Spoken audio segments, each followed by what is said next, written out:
Wayanad township ഉദ്ഘാടനം നമുക്കറിയാം March 1-ാം തീയതിയാണ് അത് നടന്നത്. വലിയ കൊട്ടിഘോഷിച്ച് വലിയ ആഘോഷത്തോടുകൂടി നടന്ന ഒരു പരിപാടിയായിരുന്നു അത്. സർക്കാരിന്റെ അന്തസ് ഉയർത്താനുള്ള ഒരു വലിയ പരിപാടിയായിട്ടാണ് അതിനെ അവർ തീരുമാനിച്ചിരുന്നതും നടത്തിയിട്ടുള്ളതും. അതിന് തൊട്ട് മുമ്പുള്ള ദിവസങ്ങളിലൊക്കെ നൂറുകണക്കിന് തൊഴിലാളികളെ എത്തിച്ച് അതിവേഗത്തിൽ നിർമ്മാണ പ്രവർത്തനങ്ങളൊക്കെ നടക്കുകയായിരുന്നു. നമുക്ക് ആ ദൃശ്യങ്ങൾ ആദ്യം ഒന്ന് കാണാം. എന്തുകൊണ്ട് അത് ഇപ്പോൾ പറയുന്നു എന്നുള്ളത് അതിനുശേഷം.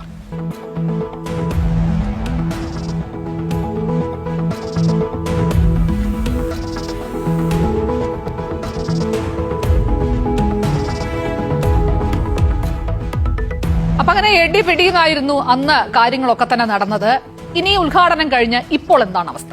ഈ ടൗൺഷിപ്പിൽ താമസിക്കാൻ കഴിയുന്നില്ല ദുരന്ത ബാധിതർക്ക്. ഉദ്ഘാടനത്തിന് ശേഷം നിർമ്മാണ ജോലികളൊക്കെ ഇഴയുകയാണ്. നമുക്കറിയാം അന്ന് തന്നെ ഈ ഉദ്ഘാടനം നടക്കുന്ന സമയത്ത് പറഞ്ഞിരുന്നു ഒരുപാട് പ്രവൃത്തികൾ ഇനിയും ബാക്കിയുണ്ട് എന്നുള്ളത്. ഇപ്പോൾ ഫലത്തിൽ ആളുകൾക്ക് ദുരന്തബാധിതർക്ക് അവിടെ താമസിക്കാൻ കഴിയാത്ത അവസ്ഥയാണ്. ഇന്നിപ്പോൾ മാർച്ച് ഒരു 3 ദിവസം കൂടി കഴിഞ്ഞാൽ ഉദ്ഘാടനം നടന്നിട്ട് ഒരു മാസം പൂർത്തിയാകും. അതായത് ബുധനാഴ്ച ആകുമ്പോഴേക്കും ഒരു മാസം പൂർത്തിയാകും. ഏപ്രിൽ 1 അന്ന്. മാർച്ച് 1 മുഖ്യമന്ത്രി പിണറായി വിജയൻ ഞാൻ നിന്ന ഇതേ സ്ഥലത്ത് ഉദ്ഘാടനം നടത്തിപ്പോയത്. അന്ന് സർക്കാർ പറഞ്ഞ വളരെ വേഗം ഇതിന്റെ പണി തീരും, ആദ്യഘട്ടത്തിൽ ഉടൻ തന്നെ 178 കുടുംബങ്ങൾക്ക് താമസിക്കാൻ കഴിയുന്ന സാഹചര്യം ഉണ്ടാകും, ഏപ്രിലോടെ എല്ലാ ദുരന്തബാധിതർക്കും താമസിക്കാൻ കഴിയുന്ന സാഹചര്യം എന്നാണ് പറഞ്ഞത്. ഞാനിപ്പോൾ നിൽക്കുന്നത് ശാലിനി ടൗൺഷിപ്പിലെ 1-ാമത്തെ സോണിലാണ്. അതായത് ഈ 178 വീടുകൾ കൊടുത്ത സ്ഥലത്താണ്. അവിടെ ഇപ്പോൾ നടക്കുന്നത് നമ്മൾ ഈ കാണുന്നത് തത്സമയ